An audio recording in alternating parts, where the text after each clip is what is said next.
આપણે એક વાર આવી ગયા છે, હજી બોલેરો આવ્યો નથી મિત્રો, અડધી કલાક થવા આવી ગઈ છે, તો હવે આગળ આવી રહે.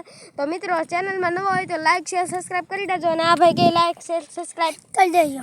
એને ભાઈને લાઈક સબસ્ક્રાઇબ નું બોલતા નથી આવડતું, આને લાઈક નું બોલ લાઈક સબસ્ક્રાઇબ કરી દે. જો મિત્રો એને હરખું બોલતા નહીં આવડતું, પણ હું તો તમને કહી દઉં ને લાઈક શેર સબસ્ક્રાઇબ કરી દેજો અને કોમેન્ટ કરી દેજો, તો મને તો બોલતા આવડે છે.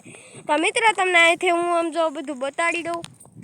તો આપણે આજે 3300 સબસ્ક્રાઇબરની માથે 99 સબસ્ક્રાઇબ છે, તો એક સબસ્ક્રાઇબ જલ્દી કરાવજો.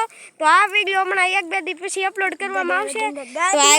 બોલેરો આવે તો મિત્રો હવે કહે છે કે બોલેરો આવે છે ને ગાડી હતા આવે છે, તો થોડીક વાર વિડીયો કટ કરવો પડશે. તો મિત્રો અમારો બોલેરો આવી ગયો છે, તો આ ભાઈ કહે છે બોલેરો આવી ગયો છે. તો આ બોલેરો આવી ગયો છે, આવે છે બોલેરો. તો બોલેરો આવી ગયો છે, આના કાકા જ છે હાંકવા વાળા. તો એને હું કહી દે કે સબસ્ક્રાઇબ કરી દેજો મારી આઈડીમાં. તો આપણે હવે આવો નવો સપોર્ટ મિત્રો દેતા રહેજો, જેથી કરીને અમારે 4000 સબસ્ક્રાઇબ થઈ જાય. તો આવો નવો મિત્રો સપોર્ટ કરતા રહેજો. તો અમારો બ્લોગ સારો લાગે તો લાઈક શેર સબસ્ક્રાઇબ કરી નાખજો અને કોમેન્ટ કરી દેજો. તો મળીએ નવા બ્લોગમાં, ત્યાં સુધી બાય બાય.